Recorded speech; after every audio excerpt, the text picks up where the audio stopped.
My friends, welcome to Talk Casual. We're broadcasting live here at the Fly Casual headquarters in the Outer Rim.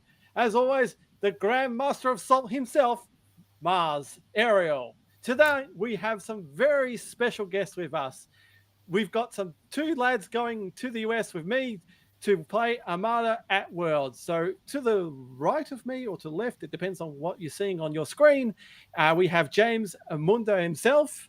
And to the bottom of me, we have Mick, Ophion. Guys, welcome to the show. Thanks for having us. Awesome. Cheers. Thank you very much, guys. Strange fact that I just figured out that both of you guys were the team captains for the ITC. So you, James, were the captain of the Dantooine Devils, and Mick, you were the captain of the Dagobah Dingoes. So now the captains are off to Worlds. Oh, there you go. Yeah, I know. We send the best over there. Right. Yeah, although I think I bombed in that tournament, actually. The rest of the team carried me, thankfully. So hopefully it doesn't go that badly at Worlds, but we'll see. Fantastic. Awesome, guys. Thank you for joining us tonight. As I said, we're going to go through a little bit we are going to Worlds. I believe both of you, this is your first time, is that correct? Yep. Yeah. Yep. Definitely first time for me. Yep. So we're just going to ask, go through some things that what you're thinking about, what are your predictions, what your thoughts and ideas heading off to Worlds. So first off, we'll start off with the Armada podcast questions. So apologies to Kellorn. I did steal them because I think they're pretty good questions to ask each player. So James, when did you start playing Armada and how did you get into Armada? So I started playing Armada back in 2015 when the game came out. I was a big 40k player and I love playing 40k, but I always hated painting the models. I just loved playing them on the tabletop, and often they were unpainted. And then I saw Armada was coming out and it had a little Star Destroyer, and I was like, okay, I'm sold. So as soon as it came out, I played the game and instantly fell in love. Lost a lot. And but that's the best way to learn an Armada. But no, as soon as I picked it up, I love the game. So I've been playing since it came out.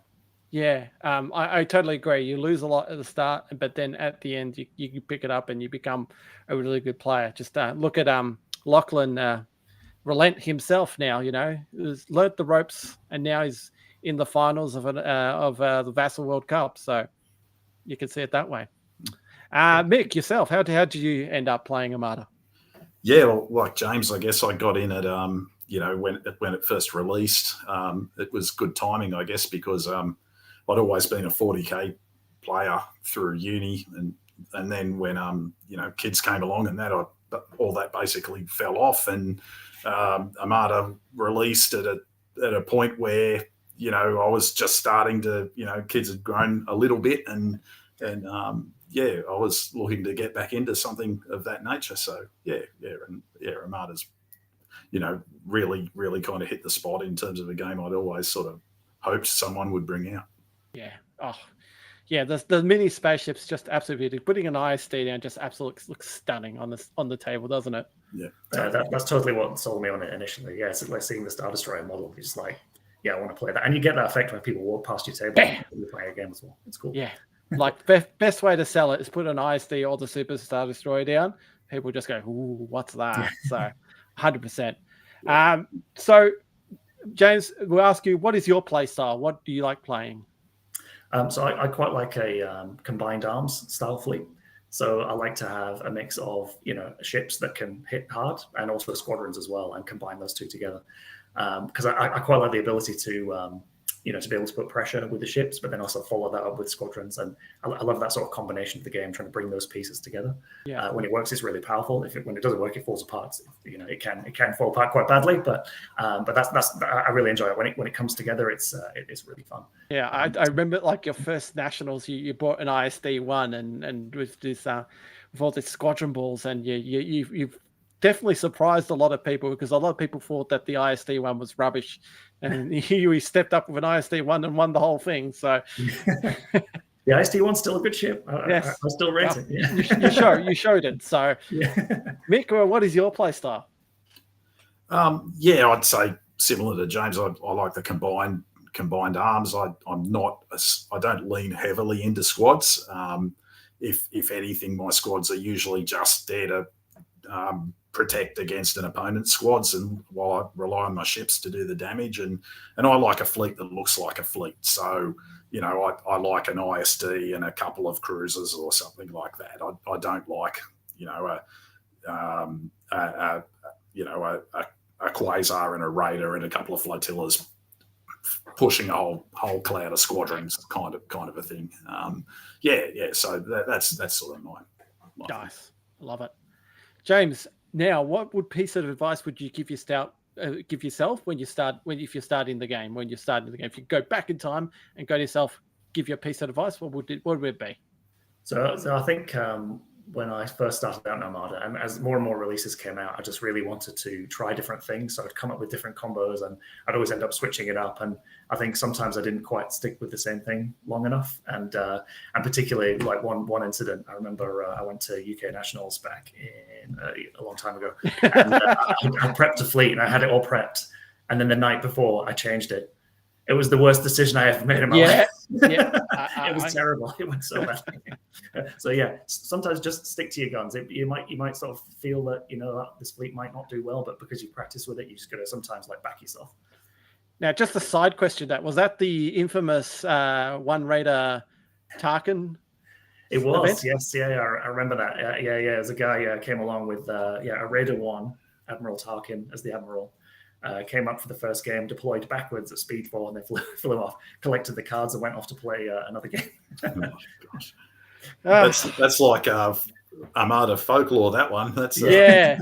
It was a great 10-1 for his opponent, but then obviously the problem is going 10-1, then you end up playing someone else who's got 10-1. So your second game is tough. It's sometimes you want to start, when you're playing Armada, you don't want to start high at the start. You want to start climbing up.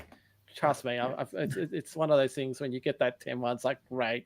Now I'm going to face someone that's just going to absolutely, slap me. So I'm going to play someone who's perfectly capable of going all the way in this tournament. That's going to be tough. Yes. Yep. Okay, Mick, and yourself, what advice would you give yourself if you're starting the game? Kill Marek first. That's a good rule for life. I can imagine that coming up to kids. Now, kids, remember, kill Marek. It's like, who's Marek? Yeah, it's I've lost so many ships over so many games to Marek and Jendon, and just if you lose the squad war early and you can't react to him, and he just drills you into the ground, and there's nothing you can do about it. So, yeah, I think that'd be my number one thing. Yep. Nice. Love it. Yeah, Marek's just a pain in the behind, especially with Sloan as the admiral. So I've seen it many times where the brace just goes bye-bye, and I'm like, okay, then I die. Yep. All right, guys. So let's go to the main focus here right now. We're going to talk about Worlds. James, one question I want to ask is what was your road to Worlds? How did you get a ticket, and why are you going to Worlds? Yeah, so originally I won I think it was the last Australian Nationals we had in November 2019 in Adelaide. I therefore got an invite to go to Worlds, and so I booked my flight for March 2020. I was really looking forward to it, going to Adepticon. This COVID thing kind of came along, and unfortunately, thankfully I got a refund on the flight. But unfortunately, the prices are now shot up. But so originally I was going to go to Worlds 2020. So I'm really excited that the Worlds is back on and get a chance to meet all the sort of Armada community that you read all the blogs and hear the podcasts. So really really excited to see everyone. Yeah. I was booked to go to that Worlds as well too, so I know that pain. Like, it was 1 second I'm like, I'm going to Worlds, next second it's like, no, I'm not. It's like, at least I got holidays. Okay, I go on holidays. I won't go anywhere. Oh, I've been made redundant. Hooray! That was my 2019. So I don't like to think about it too much. So, anyways, that's all cool. Question is though, why spend all this money on playing plastic toys across the bond? Yeah, I think it's just the chance to connect with another bunch of nerds like myself who love Armada, talk Armada, play Armada for 4 or 5 days straight. I think that's just going to be absolutely awesome, and meet I mentioned before, like meet the guys who kind of like I've read blog posts for some of those guys since like 2015. So the chance to actually meet some of these guys in the flesh, hopefully play a game with them, hopefully have a beer with them as well. No, I'm super excited for that. I'm really pumped. Awesome. Mick, yourself, what was your road to Worlds? Yeah, well, I think I won the Worlds qualifier in Sydney that was held this year, and I mean, and that came out of the blue a little bit for me. The day that got announced and that there were actual tickets available, I sort of logged in that from work and registered for that because it did come out of the blue, and was so grateful that AMG and Asmodee or whoever was sort of responsible at the back end actually put that on. Continued that tradition. So and then I was fortunate enough to win that Worlds qualifier. Helped a little bit by James being otherwise engaged that weekend, I'm sure, but he's already had his credit and his ticket to Worlds. Like me, I didn't have to enter myself. So yeah, lucky for me, I was judging that event, and it was a really good weekend. It was good to see everyone. Granted, would have liked to see more Armada players there, but congratulations on that one, Mick, and you did really well. And talk about Lachlan as well. He came, what was it, second or third? I think it was second. I can't remember. Of course, Lachlan, you can tell me he's on the chat right now. So he came second and third. He got his ticket to Worlds as well, but it wasn't. The flights aren't paid for AMG. So he was talking on the Discord saying it's going to cost him $3,000 or $4,000 just to get there. So this is probably the main reason why there's not a lot of Aussies heading to Worlds. But I believe this is the biggest amount of Armada players. I think like 1 or 2 has been the biggest, and 3 is going to be the biggest. So, so it's going to be awesome to have us represented at Worlds, us Australians, because you always talk about the Canadians, of course the locals, and the Europeans, and but of course us Australians can also do it well as well too. So, okay, so what's your preparation been like, James, for Worlds? So I started. I kind of know. Hey, don't have to say anything about your fleets. We're not talking about fleets. You want to keep your fleets private. All cool. So unless I want to say something to trick people. No. Okay. Oh yeah. Superstars right now, I'm joking. That would not fit. Daniel came second. I came third. Yeah, I thought so. Relents. There's. So I think in terms of prep, I've been prepping for a little while. I started with one fleet. Wasn't really working for me, so I ended up binning it and sort of tried again with another type of fleet, which I've now been progressively trying. So I think everyone in Canberra is now fed up of me playing this particular fleet against them, to the point where I think some of them are refusing now to play me. I know that feeling. I know that feeling. Like I say, I did Worlds practice. No one replies back to me. So I think people have had enough of my fleet. So if everyone knows my fleet, then they know which fleet I'm talking about. So yeah, it's kind of the most hardest thing to do to get prep. I get like TTS is also good to play against other people, but I feel like playing the real thing sometimes helps much better than playing with TTS. So. Yeah, I think TTS is pretty good if you just want to do like a quick, like match up against. I want to try against this archetype. How would you deploy? Yeah. Getting some practice on there has been also pretty helpful. But yeah, you can't be playing against a real person who's much more wily than. You just sort of practicing. And also seeing like top down views and that space awareness in real life is different compared to on TTS. So that's one thing that I kind of. TTS is a great tool. Don't get me wrong. It was perfect during the pandemic. It's also great to get a quick game in because, you don't have to pack up. The Armada pack-up's one of the worst feelings in the world, especially after playing 4 rounds of Armada and you're going to pack things up. You're like, and the TTS setup as well. The fact now you can upload it. Back to the setup and pack up. Yeah. But awesome. Yeah. But that spatial awareness and knowing where things are, it's a little bit different there. Yeah. Mick, yourself, how are you preparing for Worlds? Yeah, well, I've been able to get a few practice games in.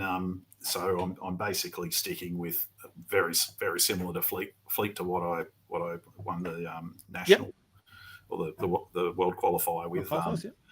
Mainly because that's what I've got the current muscle memory on, and I'd be kicking myself if I changed out to something to something completely different now. But I have tweaked it a little bit too, and I'm a lot happier with the tweaks I've made to just deal with a couple of things that came up in my head that might happen. But I've been losing a little bit lately in practice games, which is good to just keep me grounded and give me some more to think about. So it's been good. Shout out to Andrew B and Lachlan. I've had a couple of practice games with them lately, and they've been whooping me. So they're certainly getting some good experience under my belt before we go. Yeah, it's funny how you learn a lot from a loss. You learn of what you've done wrong, what you could have done better. It's amazing what a loss can do for you in a good way. So I totally agree. Sometimes a loss is a good thing, keeps your feet planted on the ground, and lets you reanalyze what's going on. So 100%. Yeah. So now, has there been any different preparation as this is Worlds, James? Like, are you being in a different hemisphere, basically, different time zones, different metas of fleets compared to Australia? Has there been any difference between, like, say, prepping for Worlds, say, to like a tournament here down in Oz? Yeah, I mean, probably main difference is sticking with the same fleet and practicing it for a longer period of time, just to get, like Mick says, the muscle memory. I think that's super important, especially when you're playing a really long tournament of Armada. I mean, like one day of 4 rounds is like, it's going to test your ability to your cognitive load to keep that going. If you're lucky enough to get to day 3, that's 11 games by the end of it. So unless you've got really strong muscle memory, your brain's going to be fried and you probably make mistakes. So definitely sticking with something's definitely been my plan this time. Yeah, and that's if you got a ticket to Worlds. So imagine if you're doing a last chance qualifier as well too. So it's absolutely bananas how many games of Armada you'll be playing if you make it all the way to the end. So having said that, the chance to play like 15 games of Armada potentially over 4 days, that's pretty cool. That's pretty cool. It's cool, but your brain will be coming out of your ear by the end of it. I'd say easily as mush. Mick, yourself, any differences to your preparation for Worlds compared to local tournaments and here in Australia? I think I'm trying to match my fleet against. I'm sure there will be things that come from different parts of the US or different parts of Europe, which I haven't even considered having to play against. So I'm sort of trying to, I'm just trying to be really open-minded, make sure I know my fleet and how I'm going to operate my fleet, because trying to on the fly work out how to fly my fleet against potentially something that's completely out of left field would just be really, really difficult. So I think just focusing on my fleet and what I can do and the common mistakes I make with my fleet, trying to sort of get them out of my gameplay. That's my current focus. Yeah, I totally agree. That's how I've been practicing my fleet, is trying to remember my triggers, because I feel like that if you miss a trigger, it's not going to lose you the game, but it's you're almost losing the game to yourself.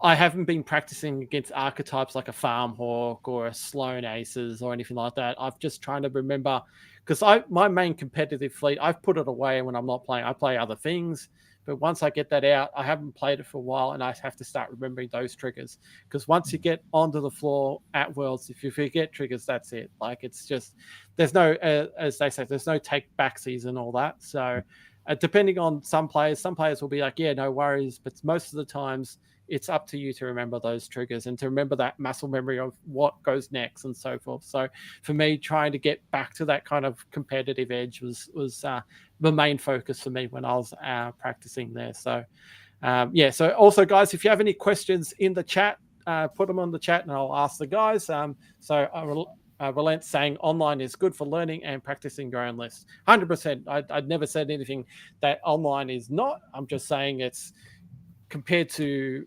real world stuff, especially when you're playing at Worlds, it's just that spatial awareness is a little different. If you agree, guys, on that one, yeah? Yeah. Oh, cool. Yeah, for I sure. agree. Sorry, go on. Sorry, I'm going to me. Oh, just like even things like how far a ship needs to turn, like how much physical space is totally different. Your sense of that's totally different on the real table versus on TTS. I get it wrong in both directions. I crash ships when in turns that I think I'd easily make, and then I end up out of range when I easily think I'd be in range. So yeah, it's different. So you've got to be ready for the physical model. Yeah, being able to eyeball those ranges and knowing like where ships might be and being able to sort of do that on the fly, it's you need to be able to do it, because at Worlds it's going to be on the tabletop, so you need to be able to do it there as well, for sure. You're not going to have that fancy all-around ruler pop up when you press a button and so forth. So yeah, that's one thing. Is just like getting a ruler and actually going and doing that is totally different to TTS. Again, TTS is a great tool. Nothing is. I love TTS. But nothing beats the real thing. Throwing real dice that, and roving the ships that you've bought or painted or anything like that is way better. Cool. All right, let's move on. So what fleets do you expect to see at Worlds? What are the main archetypes that you might see at Worlds? What are you expecting to see, James? I think, to your point around, there'll be people coming from all over. That's from Australia. There'll be lots of folks from the US, Canada, Europe. So I expect to see we'll see all sorts of crazy combos. And that's one of the things I'm really looking forward to, actually seeing sort of the different sort of varieties of fleet that people will pull together. Having said that, I think there'll be a couple of popular ones. Agate Rebels is definitely good. Yeah, Agate's just so good for 20 points. Poor old Adonis never getting a look in again, is he really? Unless they do a points adjustment. Agate's just so strong. So I expect to see that. I think Separatist time to shine as well. Like you've seen that in some of the online competitive tournaments and things like that as well. I think people are beginning to master those as well. Yeah. So yeah, we might see those do well. Yeah, Martuk and Dooku kind of things. Yeah. Yeah, for sure. Mick, what do you expect to see at Worlds? What lists you think is gonna shine? Yeah, I guess there's a few really tough lists that are still there that we haven't seen a lot recently. I think Interdictor. Objective focus lists are an option. Farmhawk is obviously still there, even though we're not seeing it super a lot in the online tournaments at the moment. And multiple onages is another threat that I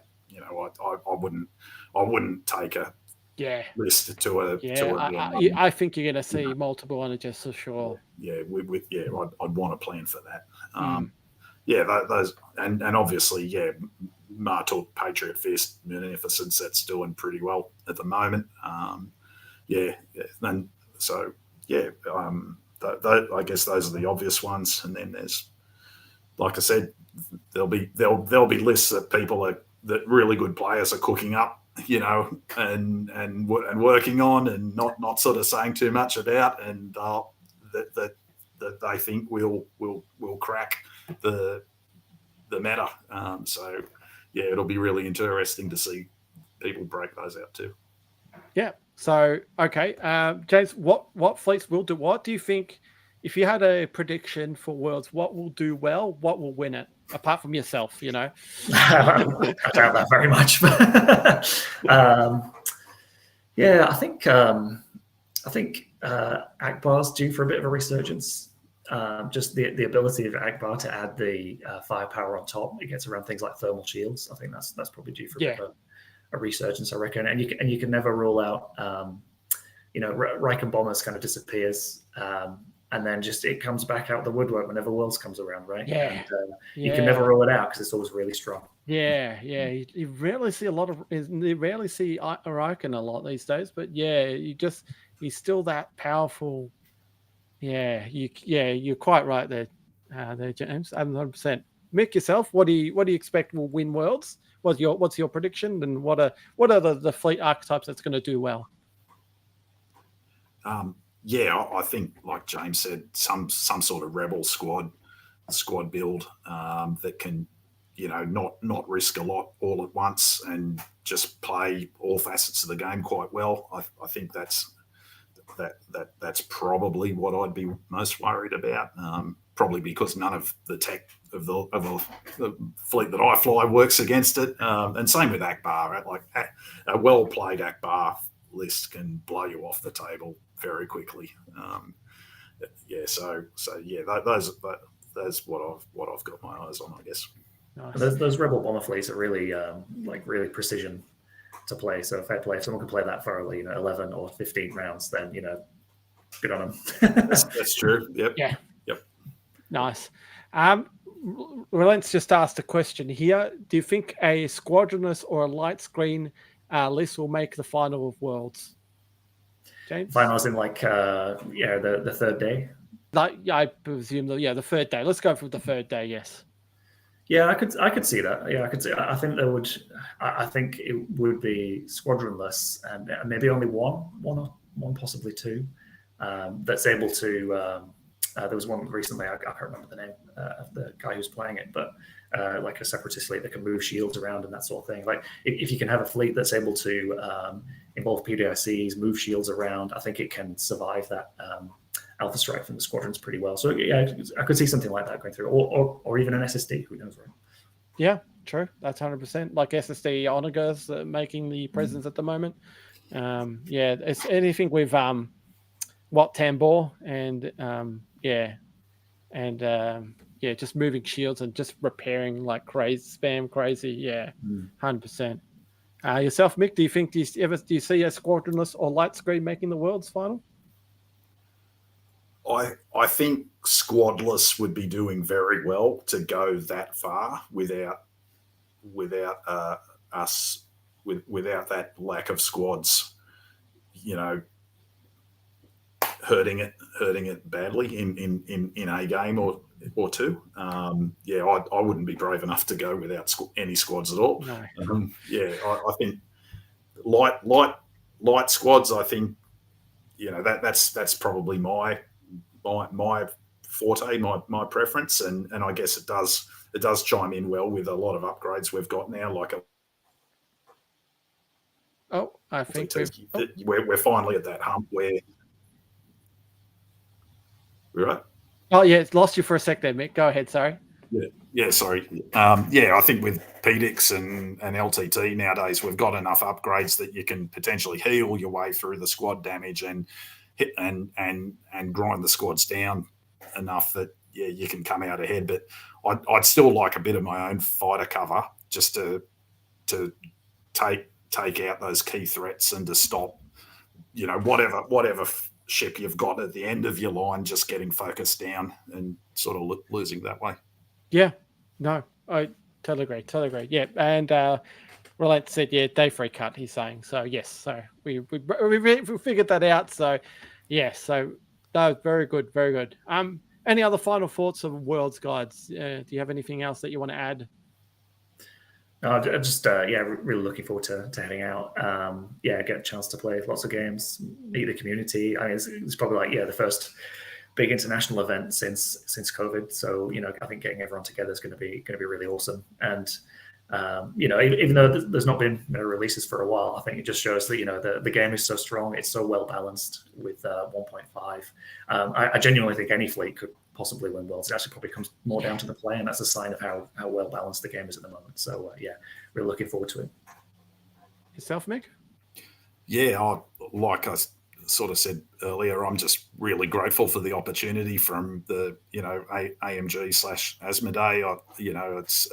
not something that I'd be able to do under my own steam to get over there and play. And it's just going to be a really good celebration of Armada, and great to meet the people and the community, and it'll just be a fantastic experience. So I'm going to be trying my best to play, but as far as I'm concerned, it's going to be really good no matter how I do. So I agree, Mick. Like, it's just going to be a celebration of the game coming together of all these people, of all us players, streamers, YouTubers, podcasters, just people coming together and talking about this game and showing AMG that we're still invested in this game. So it'll be just good to see everyone after what's been a 3-year wait for the next Worlds for me. So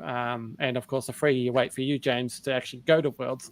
So it'll be something good, and just to see people and say, hey, I'm this person online, and to see faces. So it's just means the world. As I said, good to meet. I'll meet up with Ken and John from Iron Radio and have a chat to them and talk about certain things. But instead of just chatting online. So no, we haven't talked. Hello, Lester. Welcome on board. No, we haven't talked about rapid reinforcements yet.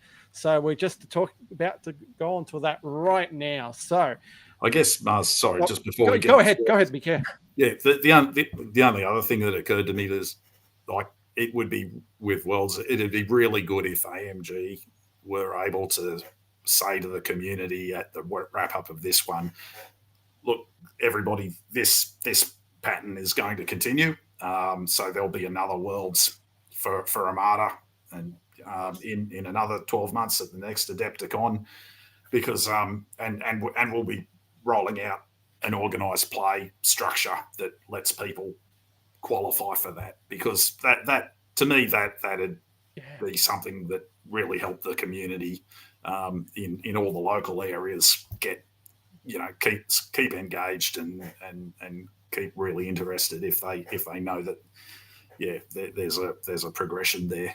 If we go kind of dead quiet for 6 months and then they sort of drop, oh, by the way, there's Worlds again, or then it'll be I totally agree, Mick, and I'm trying to hold myself to what I have in my head, especially what happened with the whole talking of rapid reinforcements, which we're going to talk about very shortly. I've come to that point of, let's just wait after Worlds. After Worlds, they have to talk about the whole 2024 season to get to Worlds to 2024. Because right now, it's to say AMG has done the best they can is a bit of an understatement. I think it's basically when let's lead up to that talk with Krabok on the 8th of March. So for those people who aren't aware or don't know, Will Schick, Krabok had an interview with Will Schick, the creative lead, the studio head, I think it was. No, studio head's Simone Elliott. But AMG representative Will Schick was on Krabok's YouTube channel talking about Shatterpoint. So most of the video was 90%, 95% of the video was on the new Shatterpoint game, and that's fair enough. At the end, they did talk about other games like X Wing, Armada, and Legion, and basically the talk was that they didn't have anything, in the pipeworks for Armada. The only thing that they did confirm in that talk was there is going to be at least a rapid reinforcements too. Now, what I am aware of that is that it hasn't gone into testing or anything like that.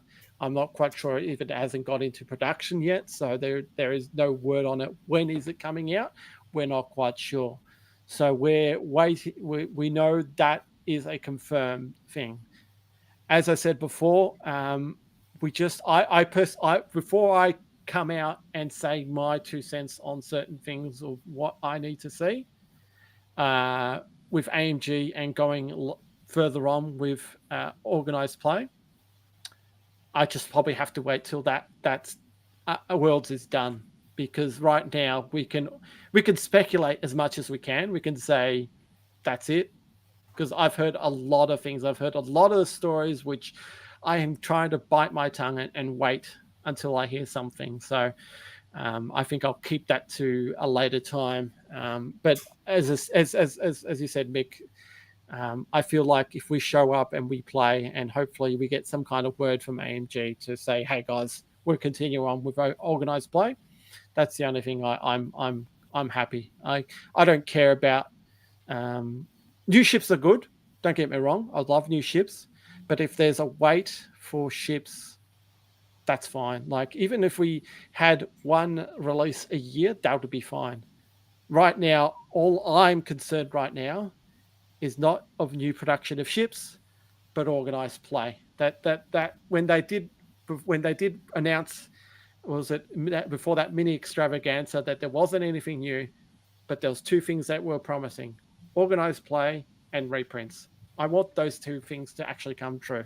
And until that time comes true, you just have to wait. But I feel like if nothing is said after Worlds, that's the time we need to start speaking up. So yeah. So if you want to add anything onto that, guys, if you had any thoughts on that as well.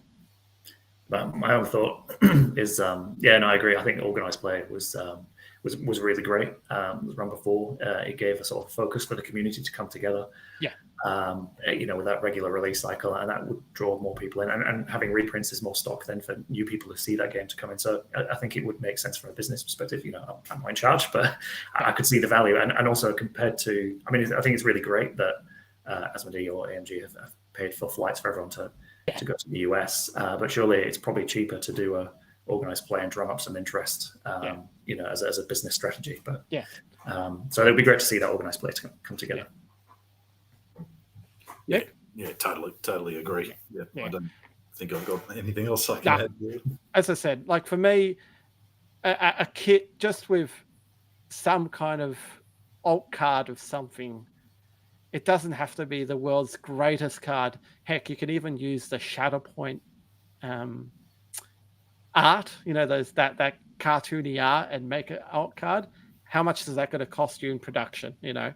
Yeah, and also actually, it's really great the community stepped in with a lot of the price support and that sort of thing. So actually, in some sense, AMG would be really easy for them to tap into the existing Admiral Data, for example. They don't need to manufacture their own prize boosts. They could just buy it from Admiral Data, and they don't need the cost of 100%. Like I'm not going to spruik my own things here, but 100%. Like, look, to some extent, it's awesome that the community's stepped up. That's fantastic. I have nothing against the community coming up and stepping up, but I feel like if it's not official, if it's not endorsed by FFG, remember that the things I do, those commander cards, they're proxies. They're not the real things.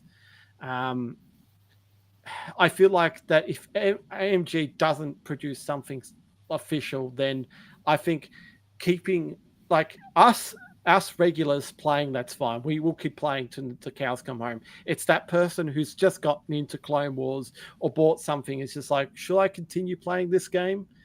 I don't know. And then they drop off.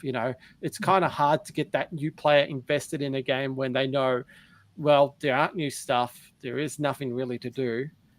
Granted, when these new players do go to a tournament right now and it's all these old kits, we just hand it over to the new guys. Like, we've got all this stuff. Here you go. So we've got a new guy coming in and he's just like getting all the stuff because we're just like, yeah, we got it all. Here you go. Enjoy. So it is good for a new player to come in sometimes, but it also is that kind of thing of why bother? So, yeah. That's my 2 cents. As I said, I'm going to wait after Worlds, and hopefully there will be some announcement.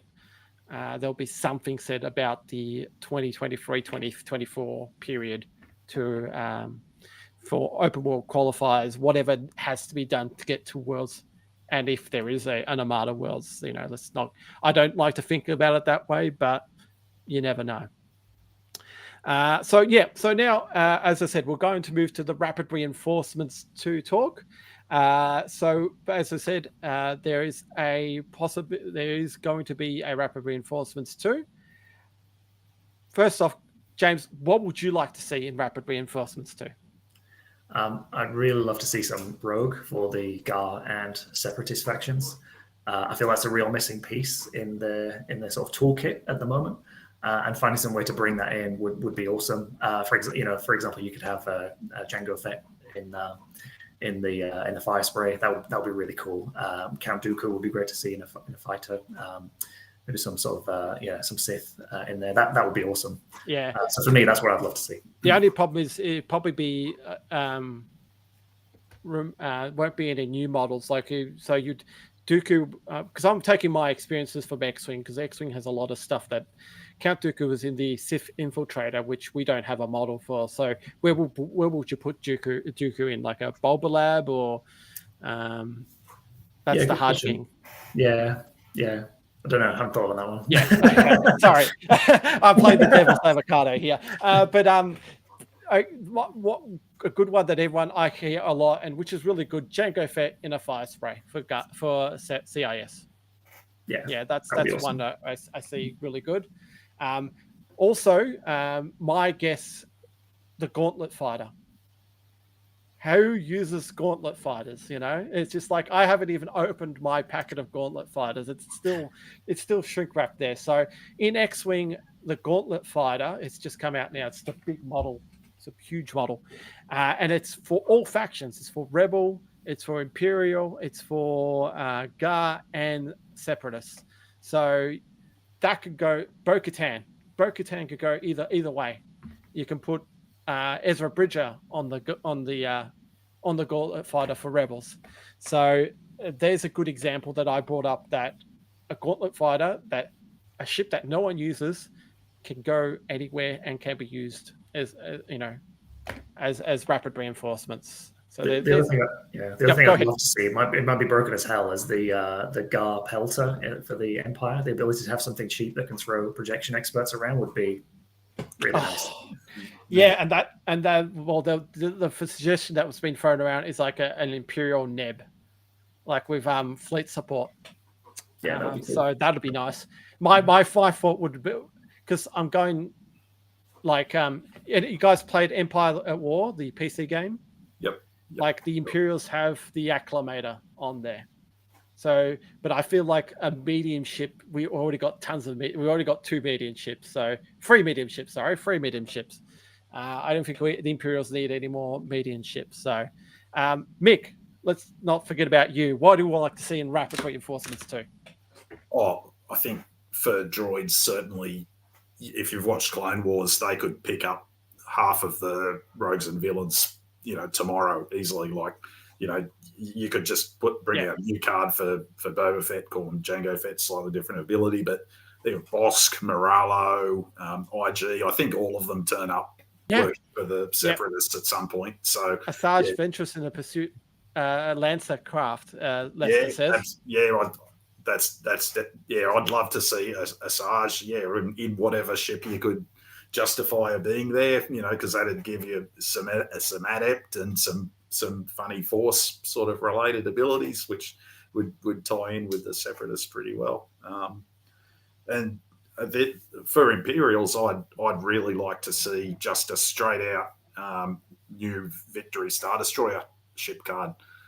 Just call it a Galactic Civil War refit or something, and drop it down to 60 something points. Because it just doesn't stack up against an Acclamator at the moment, and it's I like that, Mick. That's a great idea. I love it.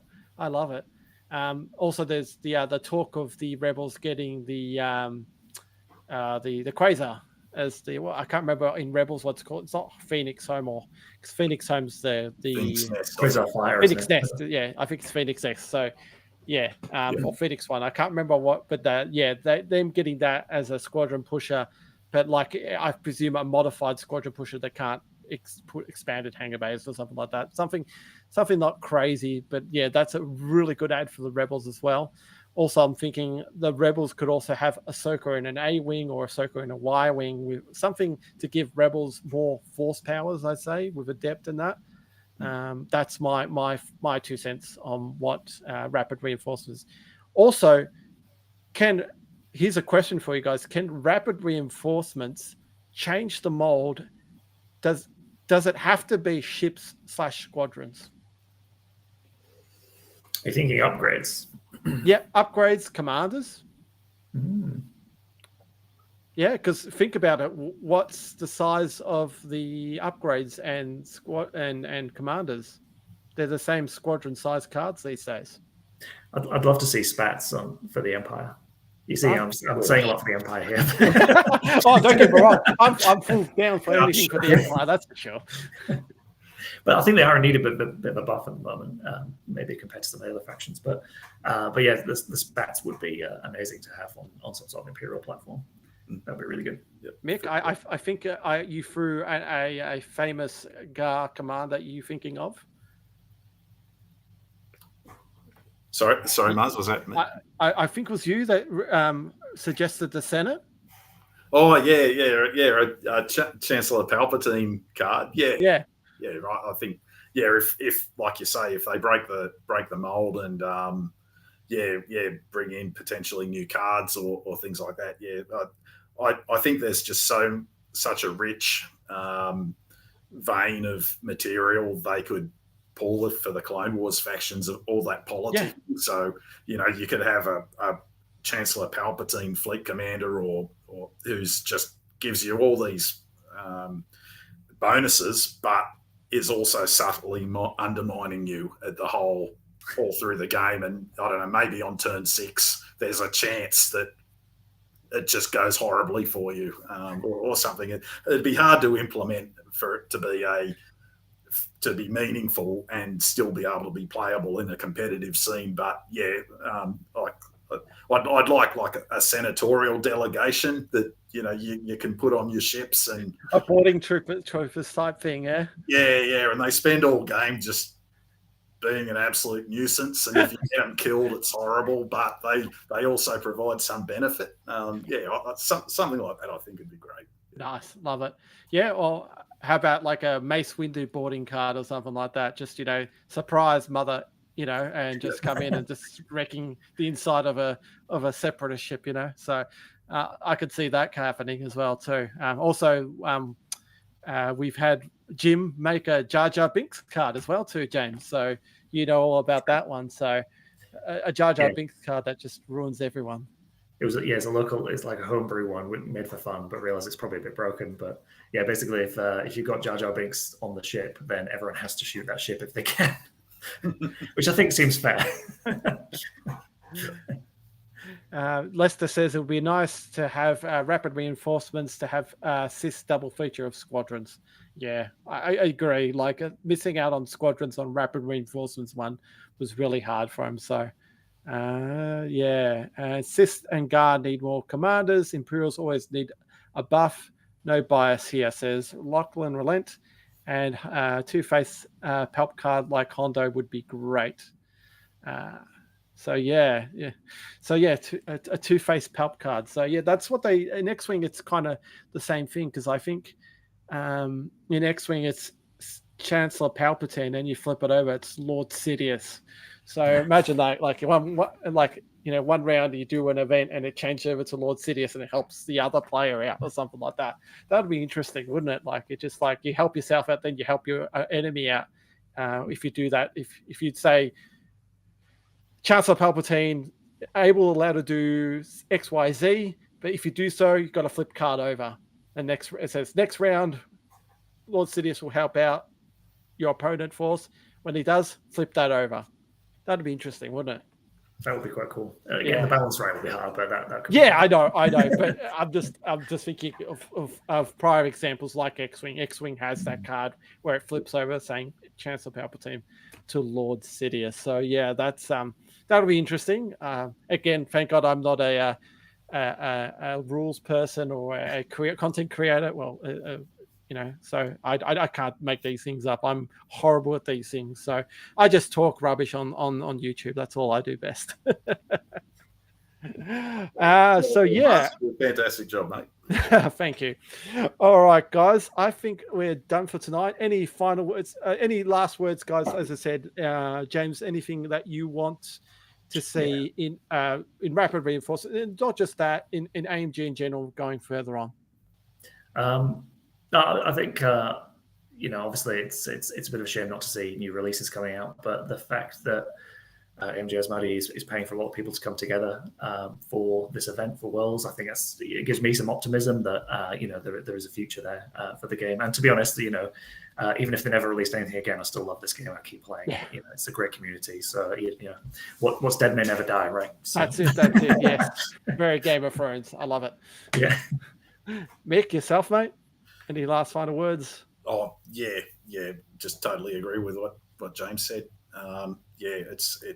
The game's in a really great state, and in a way we'd rather AMG leave it alone and not play with it too much until they've taken the time and they're ready to progress with it. In a good positive manner to take it forward. So the community's fantastic, and the game itself is like we've just sat here and we can't pick what's going to be dominant in the upcoming tournament. So the game's in a really good state, and it's really positive that they're actually running Worlds and bringing so many people there, and the community's responded, and we've pretty much maxed out the event. So I think it's all good.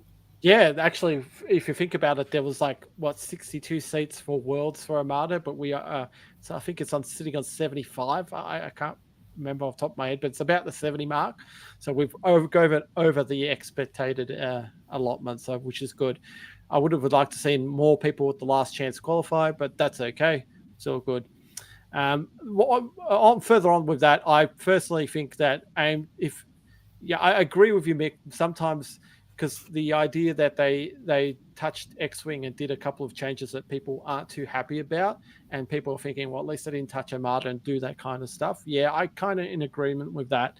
But also another thing that I would like to see them do is get a starter kit, like one gets Separatist, one gets Scar, and actually do a stream them playing the game.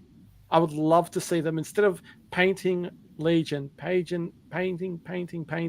They're always painting Legion, Shatterpoint now, Marble, Crisis Protocol, everything else. I would love to see an Armada stream of them two just opening up to 2 core sets and play.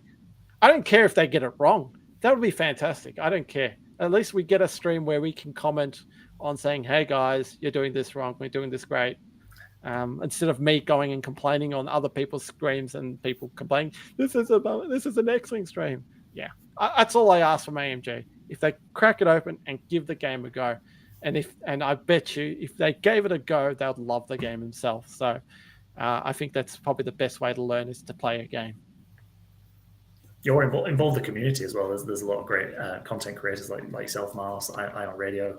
There's some great content creators out there on YouTube. You could trial the rapid reinforcements too, like an early release with one of us. I mean, if they want to give that to you, Mars, and we I'll right? 100%, 100%. No, you do that for them, yeah. If I have to. I think I'm not in the greatest books of AMG, but I definitely I'm here as a content creator. So yeah, and that's the greatest thing about the community. The content creators, the players, the people on Discord, the people who help out with TTS, we're still there, and we're still giving new players that tool to play. And I'm looking forward to meeting up with everyone and just having a laugh and having a good time, and then celebrating the game. That's how I see Worlds now. I see, like, if I do well, I do well. If I don't, that's all right. We're going to come out and have fun. And that's I'm really proud of what the community has done as a whole to keep the game, in our eyes, alive, when our development is not there. So, yeah. So thank you so much for tonight, guys. I really appreciate you hanging out and having a chat with me tonight.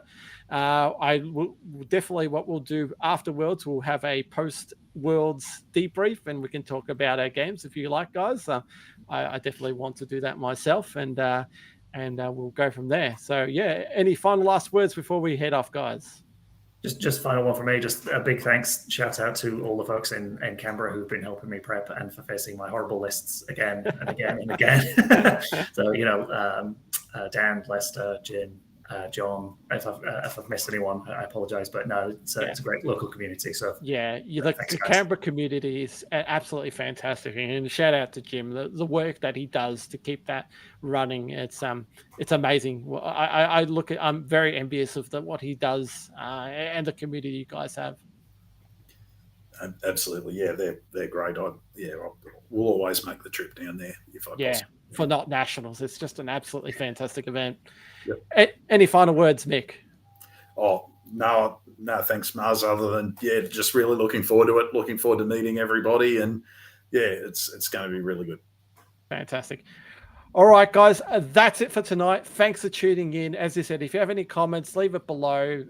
Give us a like. As I said, I'll answer any comments, and we'll have Mick and James back on in, let's say, in a month's time or something like that after Worlds. Just to, I know that we've got to do Worlds, and then Easter's coming up, so I think we'll just we'll see how we're doing there. And I do apologize for lacking of streaming at the moment. Right now, it's been a bit quiet with our Thursday night streams. The main reason is I'm prepping for Worlds, and I don't want to be streaming at the same time. So my main focus has been on Worlds and getting my fleet ready. So once Worlds is done, the events will pick up, and Thursday night streaming will come on. So hopefully, as I said, we'll be all back, and we'll have further action there. But until next time, guys, thanks for tuning in. And remember, like, subscribe, follow us on the socials, and fly casual. Woohoo!